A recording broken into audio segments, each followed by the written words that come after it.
Good morning. Welcome, everybody. My name is Robin Brooks. I'm a senior fellow at the Brookings Institution here in Washington, D.C.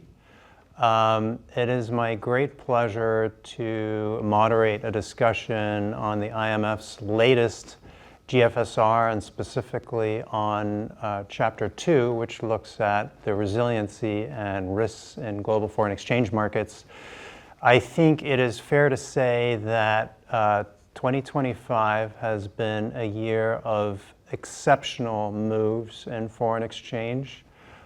We are witnessing, really in my mind, in my many years of experience in foreign exchange, a kind of unprecedented debate over both near-term and medium-term direction of foreign exchange, and in particular relating to the reserve currency status of the United States dollar. So I can't think of better timing of this chapter. In the end, foreign exchange markets are what clears global markets, and understanding the resiliency and the risks around that is critical. I spent 10 years on the trading floor at Goldman Sachs in New York.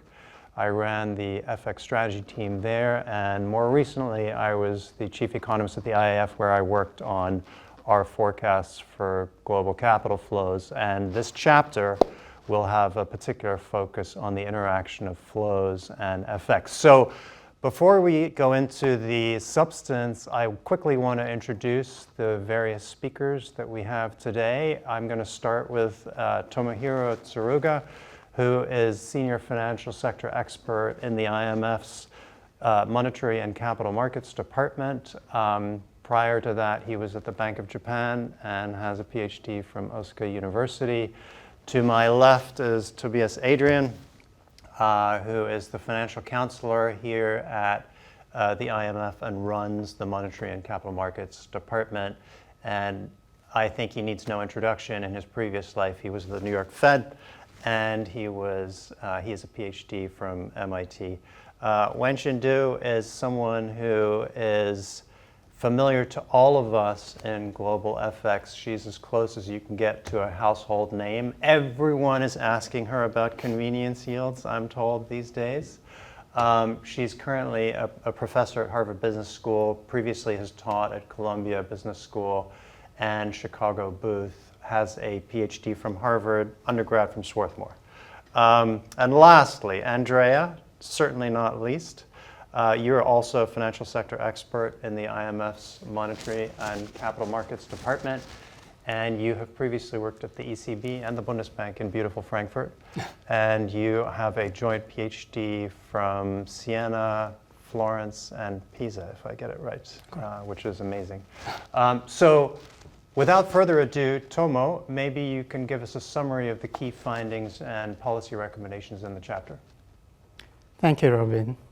The foreign exchange market is the largest and most liquid financial market in the world.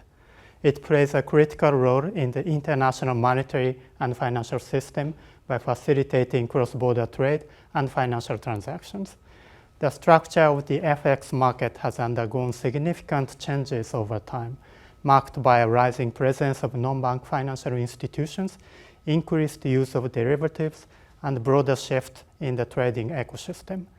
In Chapter 2 of the October 2025 Global Financial Stability Report, we examine vulnerabilities and risks in the global foreign exchange market using unique sector-level data across major currencies and assess the potential implications for broader financial stability. Our analysis shows that the foreign exchange market is highly sensitive to macroeconomic development and policy shifts, especially those that heighten macroeconomic and financial uncertainty. An increase in uncertainty typically boosts demand for safe haven assets, leading to volatility and liquidity strains in foreign exchange market. For instance, the rate of spot US dollar purchase by non-US residents tends to increase by more than 20 percentage points on average, following a sudden spike in financial uncertainty. Non-bank financial institutions, such as investment funds, exhibit particularly strong demand for US dollars, roughly 2.5 times greater than that of banks. Similar patterns are discernible in swap markets, indicating high dollar funding and hedging demand by these institutions. This suggests that while non-bank financial institutions may support liquidity in normal times, their trading activity can amplify market fragility during stress episodes. The increased demand for safe haven assets does indeed strain foreign exchange market conditions. Following heightened uncertainty, exchange rates swing sharply, currency bid-ask spread widen, and foreign currency funding and hedging costs, proxied by the cross-currency basis, rise. These impacts are more pronounced for emerging market currencies, likely because of their shallower FX market depths and limited access to US dollar liquidity. Structural vulnerabilities in FX market, such as currency mismatches, greater participation of non-bank financial institutions, or heavy reliance on a few FX dealers can intensify fragility. Stress in the foreign exchange market can affect other financial assets. Rising funding and hedging costs can affect risk premiums of stocks and bonds. They may also limit the ability of financial institutions to intermediate, tightening financial conditions and posing broader macro-financial stability risks. On average, financial conditions tighten by about 1 standard deviation in the year following a comparable widening of the cross-currency basis. The impact is twice as large in countries with elevated macro-financial vulnerabilities, such as significant currency mismatches on the balance sheets of financial institutions or high fiscal risk. To sum up, our analysis shows that despite its deep liquidity, the FX market remains vulnerable to adverse shocks. In a highly shock-prone global environment, this underscores the need to bolster resilience through, first, strengthening surveillance to monitor systemic risks arising from FX market stress. In this regard, enhanced liquidity stress tests and scenario analysis are useful tools to assess how FX market disruptions transmit across financial systems. To support effective monitoring, closing data gaps should be a priority. Second, financial institutions should maintain adequate capital and liquidity buffers to be able to absorb the adverse impact of shocks. Third, strengthening the global financial safety net, including through central bank swap lines and maintaining adequate international reserves, is essential. Finally, FX markets are also susceptible to operational and settlement risks, as we discuss in the chapter. To mitigate these risks, efforts should focus on improved contingency planning and cybersecurity. In addition, encouraging payment versus payment arrangement can help reduce settlement risks. Let me stop here and give the floor back to Robin. Thank you so much, Tomo. That was a brilliant summary and a great overview of your policy recommendations. So maybe we'll start with a discussion now, and Tobias, maybe I can turn with you to you with the first question. And obviously, as the person who leads these reports, there's always a question on what topic to focus on. So how did you decide that now is the time to write a chapter about risks and resiliency in global FX? Thanks so much, Robin. Great to have you here at the International Monetary Fund.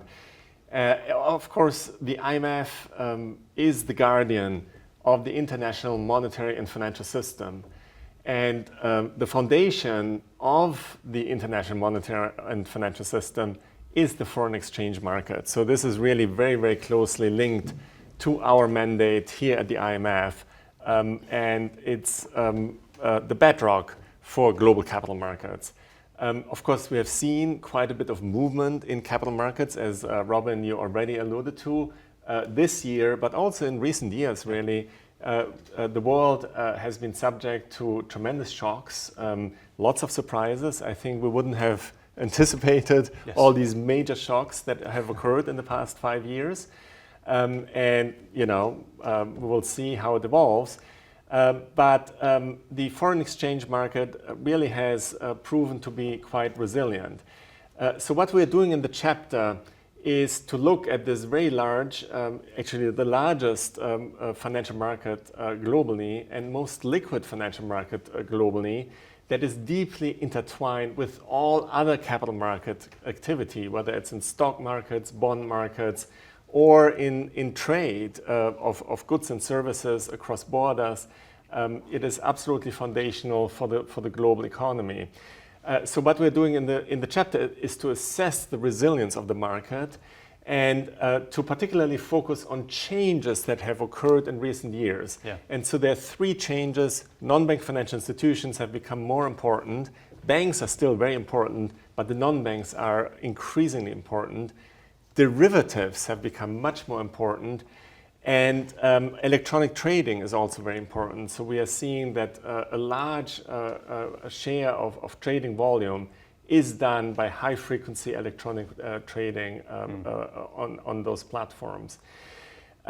So we are particularly interested in how vulnerabilities related to concentration among dealers and currency mismatches can intertwine with illiquidity in times of adverse shocks. So how resilient is the market given that there are certain vulnerabilities? And then what are sort of like the implications in terms of microstructure and also in terms of settlement risk and operational risk. Technical failures, cyber attacks, and other market functioning issues are particular concern that we're looking at as well. I think that's a great summary and list of reasons. I remember running the data feeds on our capital flows data when COVID exploded on the world in March 2020, and the outflows from emerging markets at the time were truly shocking and unprecedented. And on the one hand, I thought, well, we came through that episode okay, so that's actually quite reassuring. But some of the moves this year, to your point, have been quite worrying, especially in April around the rollout of reciprocal tariffs. I have only about 5 gazillion follow-up questions. I'll work my way back to you in a second. You alluded to the structure of the foreign exchange market and NBFIs, non-bank financial institutions. Wenxin, can you help us understand the significance of these institutions, their growth, how we've transmogrified from big bank dealers to now these players being important? Certainly. NBFIs are very important for the FX market and increasingly important, I would say, over the past 2 decades. It is important to note that even though banks are very actively participate in the FX market, banks face very high capital surcharge when it comes to the unhedged FX risk, and therefore banks are not in the market as the ultimate takers of risk, but rather banks are the intermediaries of risk. NBFIs, on the other hand, have more flexible FX strategies, and there is a huge amount of variation within the NBFI sector. We can think about the hedge funds, the asset managers, they participate in the market to hedge or to speculative risk. We also have an increasing role for the principal trading firms or the PTFs that act as market makers in the FX market and provide important short-term liquidity to match sellers and buyers. And finally, we know within the FX instruments, the FX swap is the most important one in terms of its share, and money market funds also indirectly participate in the FX markets if you think about them as important lenders of short-term dollar to large global banks, which allow these large global banks as a whole to be a net lender of dollar in the FX swap markets to fulfill the hedging and funding demand of the NBFIs. Ahead of the global financial crisis in 2008, there was a whole debate on risk being spread more atomistically, and so it insulated us against adverse shocks. Would you say that NBFIs and their growing significance fall into that line of thinking, or is it different and more of a risk factor? Yeah, I think the growth of NBFI is in part driven by additional regulations that we put on the global banking system, right? So now some of the risk has migrated to the relatively less regulated entities. Yes. So I think that is an important factor, and that's been ongoing since the global financial crisis and the whole set of new regulation that we've put on for the banking. Last question for you before I go to Andrea. There's a whole question that is related to the status of the dollar and the status of the United States as an investment destination, about hedging of dollar asset holdings. If you look at recent Treasury international capital flow data from the Federal Reserve, inflows into the United States are record strong. They basically have eclipsed the numbers that we saw under the Biden administration. So the U.S. exceptionalism narrative, the idea that the U.S. is the best place to invest, that seems to be alive and well. But there is a whole discussion about hedging, FX hedging, the exposure, especially now that the view on the dollar is more murky. What are the risks around that? Yeah, so to put it in the broader context, now we increasingly hear this narrative that maybe we want exposure to the innovative sectors in the US, we want to invest in the Magnificent Seven, but we don't want to take on the dollar exposure. If you think about the main drivers of hedging demand, I can summarize them into three categories. The first is more about the expected portfolio return. If you expect dollar to weaken against your local currency, that increases your hedging demand. And second is more about risk management, about minimize the volatility of the portfolio return. Right. And this has to do between the covariance of the strength of the dollar and the return on the dollar asset. In the past, we know that dollar tend to be strong when the US equity returns are relatively low. So the unhedged FX strategy is already offering a natural hedge to the overall portfolio return, thinking from a foreign investor portfolio perspective when they invest in US equity. But if investors believe that correlation has flipped sign or has weakened to a large extent, and that would certainly affect their overall hedging strategy. And if they expect dollar to be more of a risky asset with respect to equity, then that increases the hedging demand for equity flows. And finally, another important driver of hedging is obviously the cost of hedging. And a high cost of hedging or stability or instability in the cost of hedging markets can also deter investors from hedging. I could listen to you all day on this, but we'll move on to Andrea.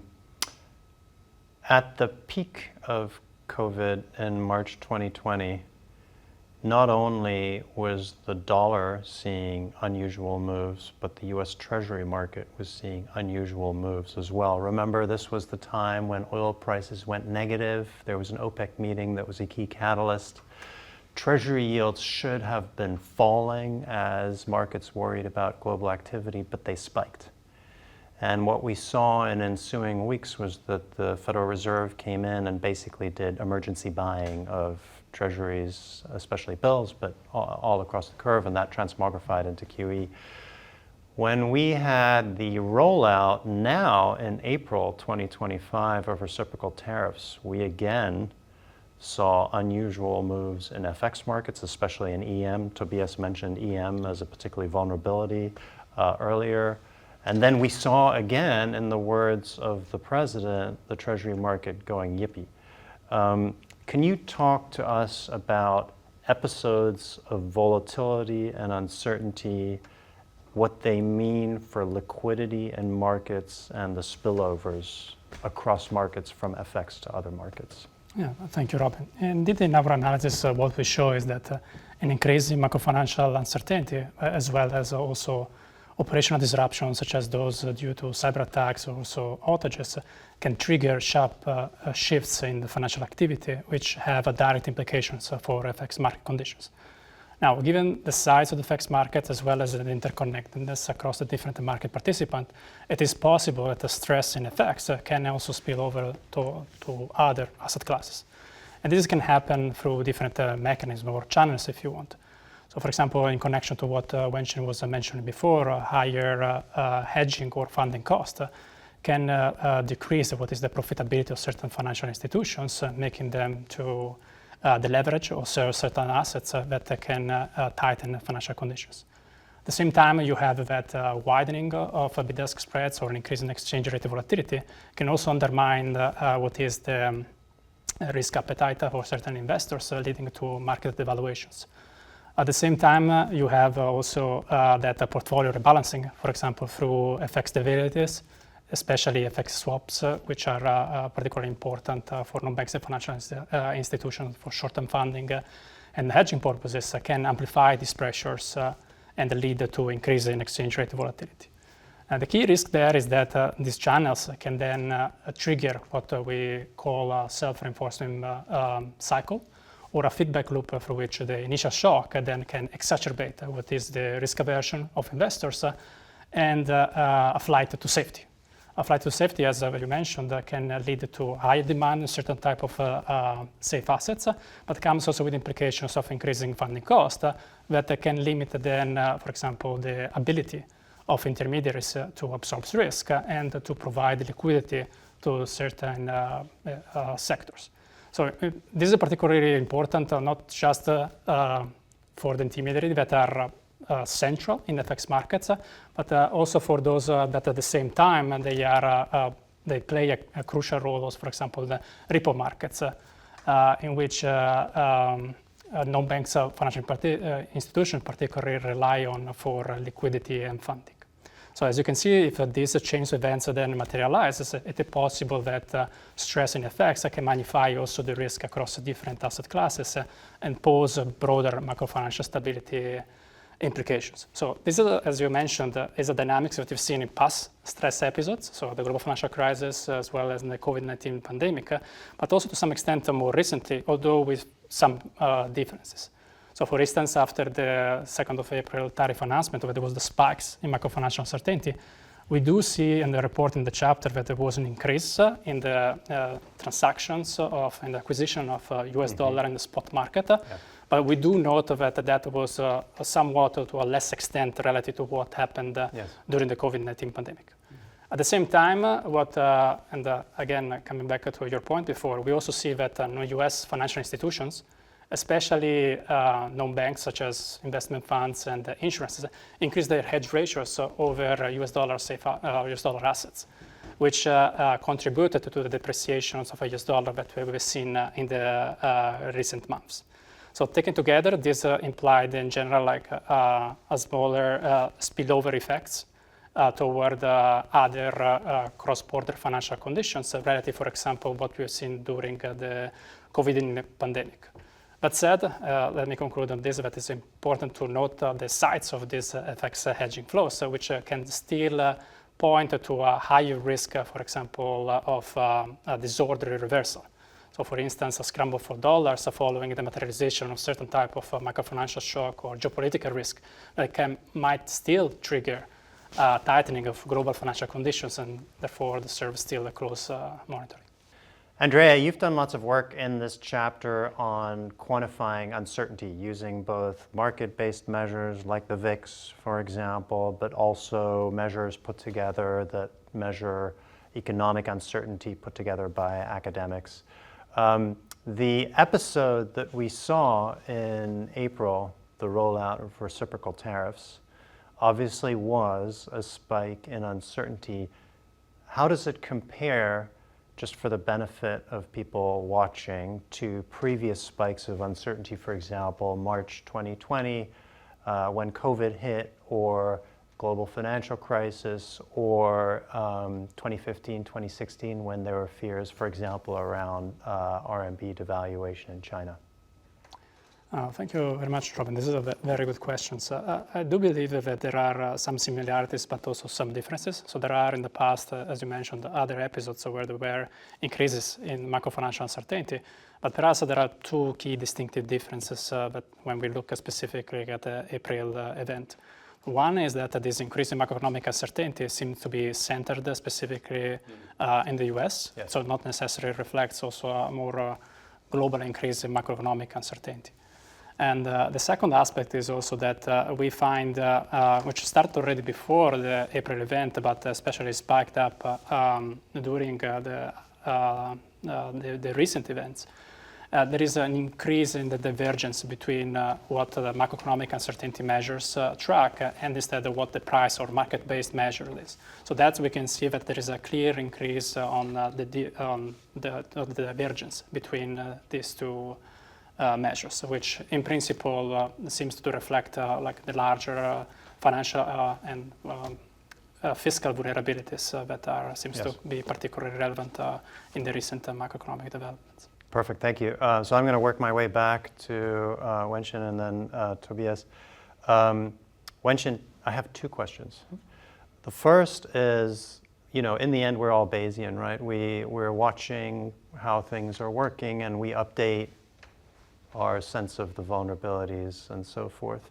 Given everything that you've seen this year, what are you, and perhaps regardless of what you've seen, how worried are you about the state of global markets and particularly the state of global FX markets? What are the key risks? What are the key vulnerabilities? The second question for you, since everyone is asking you about convenience yields, give us an update, please, on what's going on. What have you seen, especially around the time of the reciprocal tariff rollout? Has that played a role one way or the other? Great. Thanks for these excellent questions. On the first question, I guess I will just highlight two types of vulnerability that I think we should all keep a close eye on. The first type goes back to this discussion about hedging. And I want to highlight there is an inherent maturity mismatch when it comes to the foreign investors' US dollar hedging book. In the sense, these hedges are done on a more short-term basis. They have to roll over the hedges on a monthly, on a quarterly basis to basically hedge the overall duration of the assets, which tend to be much more longer dated.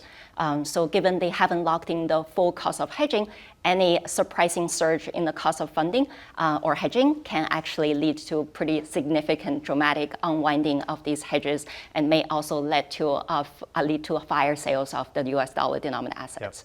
So I think that's one type of risk that we should keep an eye on. This is more backward looking, and we have seen basically a maturity mismatch. Exactly, and we've seen this being played out in the past episodes of crisis, which required a backstop of the Federal Reserve dollar swap line with other central banks. The second type of risk is more forward-looking, and I think the issue about FX settlement is far from being settled, and especially in a world with faster payments. If we think about the global security settlement is on track to be evolving into a more T+1 framework. The US and Canada switched from T+2 to T+1 settlements of equities and corporate bonds in 2024, and Europe is also going to adopt the same change in 2 years, whereas the gold standard to settle FX still happens on a T+2 cycle. And we also have a wider adoption of domestic faster payment systems.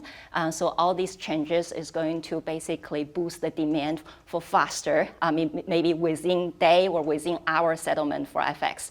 And how do we go from the current structure we have to the world where the FX need to settle more faster, more instant basis? I think there's going to be a big challenge in terms of further mitigating the settlement risk and the liquidity risk. Great. And now convenience yield, please. Right, convenience yield. Yes, so one way to look at convenience yield is to compare the yield on the US Treasury, say with a very similar safe haven government bond like Germany. And there is not an apple-to-apple comparison because the German yield is in euro, the US Treasury is in dollar. But what we can do is we can use cross-currency swap to basically hedge all the promised euro cash flows into dollar and then calculate this synthetic dollar yield on a German government bond. So if you look at this measure, say between the actual US Treasury yield and the synthetic yield on German bond, there has been some quite interesting changes. So this yield used to be negative in the sense that investors were willing to forego yield to hold US Treasury, given its more convenient prior to the global financial crisis in 2008. But since the GFC in 2008, this differential has been slowly eroding. Now it's on the other way. So now the global investors need to be incentivized with extra yield to hold US Treasury as opposed to a swapped, a synthetic German government bond. So then this phenomena now it's not only constrained to the very long-dated tenor, you can also see this even at 1 year maturity when you do like a bill comparison. And this is not just about the April Liberation Day. There's really a slow erosion of the US Treasury specialness in the international comparison. Amazing. Thanks for that snapshot. So I think the key is to recognize that this is a longer-term secular trend, which perhaps relates to the status of fiscal policy here in the United States, rising indebtedness, and just the reduction in specialness of U.S. Treasury debt, potentially. I'm giving my own opinion. I'm not speaking for anyone else. Tobias, I told you that I had about 5 gazillion follow-up questions. I'm just going to limit myself to 2, if that's okay. I mean, you, like everyone else on this panel, are, a financial market observer. Mm-hmm. So I have a bit the same question I had for Wenxin, which is, how do you feel looking at everything, looking at what's going on with longer-term bond yields, looking at what's going on with gold, looking at what's going on with exchange rates and the Treasury market nexus in April?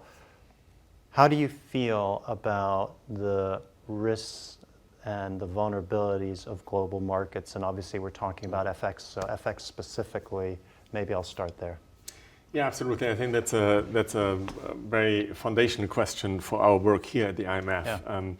Yeah. So when we look at these FX markets, right, we do see certain vulnerabilities that are interacting with shocks, right? And the vulnerabilities that we already mentioned are maturity transformation in FX markets, leverage in FX markets, but also dealer concentration, right? So we have very high concentration where a small number of firms have a very outsized share of volume. And we have currency mismatches as well, right?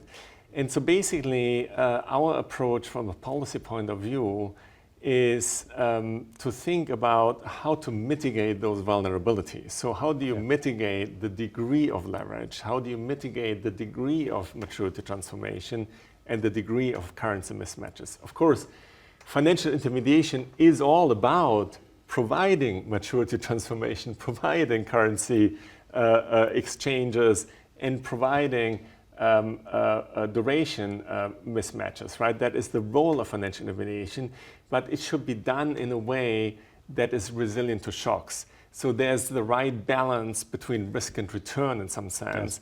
And we're always trying to make sure that buffers are large enough. So this is buffers in terms of capital, buffers in terms of liquidity, and that is relative to domestic currencies, but also relative to cross-currency exposures. So our approach is really to work on both non-banks and banks globally to make sure that we have common minimum standards that ensure resilience. Now, having said that, in foreign exchange markets, there are some gaps, and I would point to 2 gaps here. So number one, there are sort of like common trading platforms that are shared by some countries, but not all countries. So the kind of plumbing actually matters for macro risk, right? So getting the plumbing right is really one of the main messages. So the operational underpinning. You were asking about, so like, how do we do this as we're going to more high frequency trading? Yes. And there's a lot of experimentation using new technologies. For example, just yesterday we saw an announcement by the global cross-border payment platform SWIFT that is really about using blockchain for more instantaneous settlements across borders. And many institutions such as banks and non-banks are exploring with these new technologies. So that could be helpful in terms of getting to faster and more resilient clearing and settlement systems. Right. So last question, and then we'll wrap up. The IMF, obviously, as you said, has a special role, right, as the guardian of the global financial system. So how does this chapter, how will this influence surveillance work going forward? And you mentioned some policy challenges. Maybe you can just highlight 1 or 2. And then lastly, maybe we can end on emerging markets, what your sense is on them. Yeah, absolutely. So in terms of our work on surveillance, we do both multilateral surveillance and country-specific surveillance. So in FX markets, this chapter is a very good example. as to how we do multilateral surveillance, right? We look at the global market and we ask what kind of frictions can interact with shocks and generate macro critical imbalances. So this is really the core mandate of the fund. We also look at specific countries and ask, how is country X, for example, in the emerging market, linked to global foreign exchange markets? And I think we are seeing weaknesses there in terms of the plumbing. So not all countries are connected in a seamless fashion. So this is certainly something we're working directly with countries on. Right. Secondly, some countries have less well-regulated financial systems. And so the international shocks can spill into the domestic economy in a way that is more pronounced in some countries relative to other countries. Yes. So we help countries via technical assistance to bring up their policy frameworks, their regulatory approaches, but also their plumbing in order to make the country more resilient. And then finally, of course, we are also a lender of last resort. Yes. For countries, right? And so we are an important part of the global financial safety net. So when countries run out of any ability to obtain funding, liquidity, or longer-term funding in international capital markets, we are there to assist countries. We provide lending in IMF programs and then help them to get back to a trajectory of a more sustainable financial position. Brilliant. Thank you, Tobias. That was a great summary and final remarks. I would like to thank the panelists for this great exposition, Tobias, Wenxin, and Andrea, and Tomo. I would like to wrap things up, first of all, by saying that this chapter is an absolute must-read for anyone in international finance. I think the IMF and Tobias's team should be congratulated on this work. And second of all, I can't underscore enough the relevance of this topic right now, because we are seeing three major developments in global markets that emphasize the importance of foreign exchange. First, really unusual behavior of the dollar. The United States imposed tariffs. The consensus going into that was that the dollar should rise. It fell very sharply. That is, I cannot underscore how worrying that is as a market development, and I'm not sure anyone really understands exactly what happened back then in April. The second thing is that globally, we are seeing a growing number of countries that are dealing with fiscal space that's either been maxed out or that is close to being maxed out. We are seeing worrying moves in long-term yields, and we are seeing, in conjunction with that, currencies that are weak and weakening. So not only is the United States a source of uncertainty, but there are other sources of uncertainty as well. And lastly, we all think of the US as a safe haven. I think Wenxin's work is instrumental in making us reassess that and thinking about, well, maybe the longer or medium-term picture isn't quite as positive. And there are other places like Germany, like Japan, that in the past have been safe havens, but aren't really behaving quite like they used to these days. And so that makes markets hunt for safe havens, and it can put pressure on global FX as the market that ultimately clears this hunt for safe havens. So with those 3 points, let me wrap things up. Thank you for your attention, and again, congratulate the IMF and the Markets and Capital Markets Department on this great chapter.